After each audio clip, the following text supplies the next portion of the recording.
Hello and welcome to Guild Wars 2 Daily. So today we're going to be talking about lore. The footage in the background is, hooray, footage from GWInsider, who have very kindly given me permission to use some of their footage. Should be really awesome. There's been so much stuff has come out these past few days from the second press beta that I'm just completely overwhelmed by things I want to watch. So this footage at the moment is showing off a particular dynamic event where people are fighting the rotting ancient oak heart. There's some really interesting stuff about the oak hearts actually, because this new beta's announced that one of the human racial skills, the avatar of Melandru, pretty much turns you into one of them, which is really interesting. It could mean that there's some connection there between Melandru and the oak hearts themselves, but kind of weird. That's not really what I wanted to talk about this video. Of course, this is questions and answers, so let's get to it. The first question comes in from the Bridgie C, who simply asks, how are the dwarves extinct but still around? This is because I mentioned this last episode. I'm just wondering if this was a mistake or some weird bit of Guild Wars lore. And yeah, it's a bit of weird Guild Wars lore. In fact, I've recently heard, I think this is kind of the opposite of what the dwarves in the Warcraft franchise are like, where they used to be made of stone and now they've kind of been cursed to live as mortals that can be diseased and die.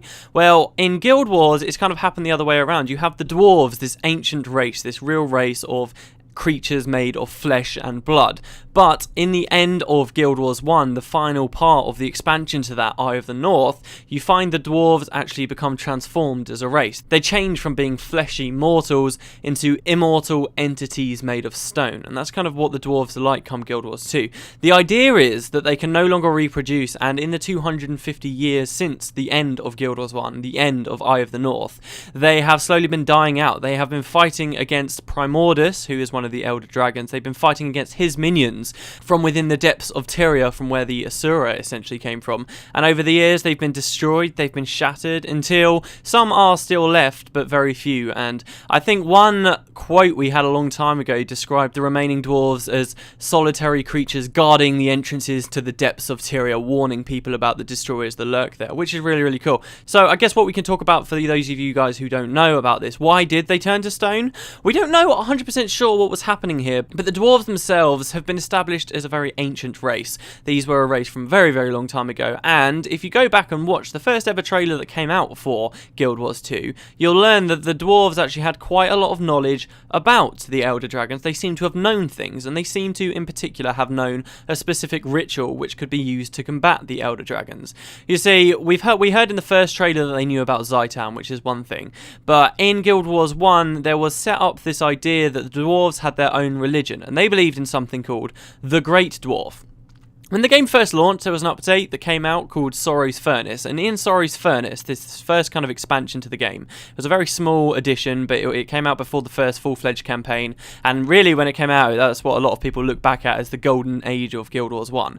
But anyway, during this, there was a single quest there, where you could learn from this priest of the dwarves, this dwarven priest, you could learn about this tome, this hidden ancient dwarven text, that held knowledge about another great entity called the Great Destroyer.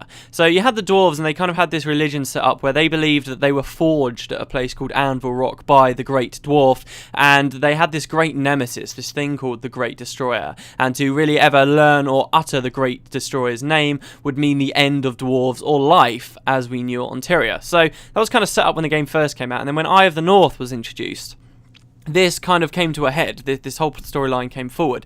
Turned out the Great Destroyer had recently woken up, and the Great Destroyer himself wasn't actually an Elder Dragon. He was simply a champion of an Elder Dragon. This was Primordus's, the first of the Elder Dragons to reawaken, the Dragon of the Depths, essentially. This was his champion. So the idea was there was this mortal enemy of the dwarves, this creature of massive destructive force that the entire dwarven race seemed prophesized to fight, right? It wasn't even an Elder Dragon, it was just an Elder Dragon champion, and that kind of should give you some idea of how powerful these Elder Dragons are themselves. And in order to fight the Great Destroyer, as you go through Eye of the North, you learn that the dwarves invoke the power of the Great Dwarf, and the Great Dwarf isn't revealed to have been a single deity as we had come to expect, and as I think a lot of the dwarves expected him to be, but rather all the dwarves were sort of imbued by his power in this great ritual that you help them perform during the events of Eye of the North, and this is what turns them to stone, and it turns them and it changes them in both body and mind. So now not only are they not flesh, they are no longer mortal, but they also care only to fight the destroyers. They care only for this unending battle battle against Primordus, essentially. And that's kind of what they're left with from that point, slowly dying out as time goes on, which is it's quite tragic, really, the story of the Dwarves. I think it's a good story, though, really. I think this was the first sign we had that ArenaNet was pushing away from traditional fantasy races for Guild Wars 2 and trying to introduce their own thing. They had the Dwarves, and the Dwarves definitely take a back seat. There is definitely a chance that Dwarves we met in Guild Wars 1, now turned to stone, may still be alive and exist in Guild Wars 2, which could be really interesting. I'd love it if they ended up doing something like that. There are quite a few characters from Guild Wars 1 that I do think have a chance of popping up in the next game, and the Dwarves, if it's going to be anywhere, I think it's most likely it will probably be with them. There is another part to the story, really. Not all of the Dwarves went under the ritual at the same time. There were kind of two factions of Dwarves as we knew them. There were the Deldrimor Dwarves, who were the guys who were allied with us, essentially, but they were also in civil war with another faction of Dwarves called the Stone Summit. And when this ritual went underway, we kind of found out that the Stone Summit themselves didn't turn to stone, and that never happened in-game. You could finish Guild Wars 1 and there would still be Dwarves around that weren't turned to stone, these Stone Summit. But we have heard in later interviews from ArenaNet that all Dwarves did, in the end, over those 250 years, turn to stone to join the fight. So don't go expecting Dwarves in Guild Wars 2 to still be made of flesh, unless maybe that'll be a big twist that they come out with.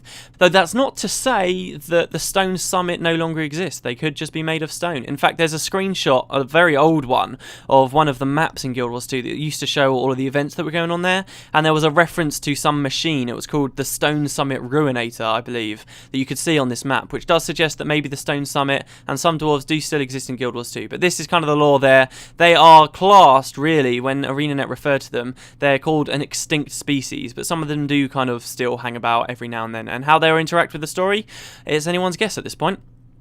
So, since we were talking about dragon champions, I thought it might be cool to go with this question as well.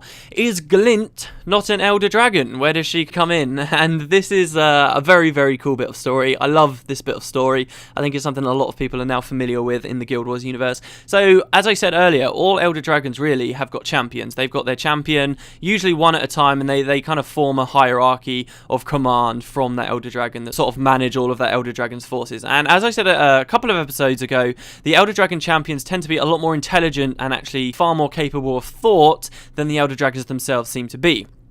And all the Elder Dragons seem to have their champions. They've all appointed their champions. If you read the book Edge of Destiny, you learn about a lot more of these champions and about a particular group of adventurers' efforts to fight all of them. One of the ones that's covered heavily in Edge of Destiny, and arguably the best bit about that book, is the dragon Glint. So in Guild Wars 1, we actually knew of a dragon. Before Guild Wars 2 was announced and all that development started, there were dragons in Guild Wars 1. They existed. The idea that there were these elder dragons when Guild Wars 2 was first announced was a weird one for a lot of us, because we were like, well, how are these elder dragons different to the ones we already know and that we're familiar with from the first game? In particular, we knew two dragons from the first game. One was in Cantha, the second fully fledged campaign that we haven't heard much about, but the other one was called Glint, and it was from Prophecies when the game first came out. Now, Glint helped the player characters in the first game, and she kind of took a backseat in the storyline from then on. And when the Elder Dragons were announced for Guild Wars 2's development, ArenaNet at first said that Glint was as different from the Elder Dragons as day was to night. That was pretty much the exact quote. So we kind of thought, right, they've got nothing to do with each other. However, it was later revealed that, in fact, Glint is Kralkatorix, one of the Elder Dragons' champions. The difference with her, though, is she stayed awake when the rest of the Elder Dragons fell asleep. And she became very wise, and she began to do all sorts of things in those years between. And in the end, actually, she began to defect from Kralkatorix. And it got to the point where, as I said earlier, she was helping the player characters from Guild Wars 1's time. The book, Edge of Destiny, I'm not sure how much really I should spoil of it in Edge of Destiny. Actually, let's spoil it, because I just filmed a version of this daily, and it seemed to end on a bit of a low note, really, where we didn't go into it. So, spoilers for the book up ahead. If you don't want to be spoiled, don't listen. But yeah, the book takes place 5 years before the events of Guild Wars 2, and Kralkatorix wakes up and finds out that Glint's kind of defected from him, and she's no longer under his command, and he gets pissed, and they fight. Essentially, okay? Kralkatorix and Glint fight. The Edge of Destiny are there. These are the main characters that you'll be meeting as you play through Guild Wars 2. They're all there, and the climax of the book occurs when one of that group of adventurers, Logan Thackeray, decides to leave, and Glint dies as a result of it. Kralkatorix is almost defeated. One of the Elder Dragons himself is almost killed. but they fail because Logan's not there, and he kills Glint. He kills this champion and appoints himself a new one. So that's Glint's story. She dies. This is a dragon that really I think a lot of players very much enjoyed the story of come Guild Wars 1. She was always a very, very cool character. She helped you out. She taught you a lot in the first game, and she was always a very mysterious, interesting entity that knew a lot and was very wise, and even seemed to be able to tell the future in some ways. Like, she'd written these prophecies about events that hadn't started yet through the world, which is a really, really cool character. And she dies 5 years before the events of Guild Wars 2, and Kralkatorrik's now presumably gone off and get himself a new champion. So that's kind of what's going on there. The only other really cool bit of lore about Glint is the fact that in Eye of the North, they went back to her story a little bit, and it was revealed, in fact it was revealed really in prophecies as well, that she's been laying eggs. She's an Elder Dragon champion, but she has been breeding somehow, and there is a baby dragon in Eye of the North that you have to protect in a mission in Eye of the North. So Glint may be dead, but come Guild Wars 2, there is something set up there for her child. There is a baby dragon, 250 years old now, so it could be fully grown. That is, if it's anything like its mother, born to be against Kralkatorrik. So very, very interesting there with that dragon. You hear nothing about it in the book, so we don't know what's happening there. But I think that's kind of how the legacy of Glint's story will continue. This dragon that is now dead and defeated, and we'll see what happens with that. Earlier on in the episode, I mentioned another dragon. This dragon was called Kunavang, that really had a lot to do with another one of the continents in the world, Cantha. That was revealed in Factions. I think that that dragon, personally, just my personal opinion, this hasn't been announced, we haven't heard anything about it, but if that dragon is also a champion of a different Elder Dragon, it's quite possible that Kunavang, a character we met in Guild Wars 1, is the champion of, in my opinion, at least I think it would be cool, the Deep Sea Dragon, which is kind of the 5th mysterious dragon from Guild Wars 2, of which we know nothing about so far. But yeah, that's the idea of Glint. She wasn't an Elder Dragon herself, but rather a champion. May she rest in peace. But for now, yeah, that's it, guys. I hope you guys enjoyed the video. I do want to go back to 3 questions a day. I know that's 2 days in a row we've only done 2. It's because I ramble too much on these questions. But yeah, so I hope you guys enjoyed this, and I hope you have a wonderful evening, and I will see you tomorrow. Hope you're enjoying all of the beta footage, by the way. I've still got so much left to watch.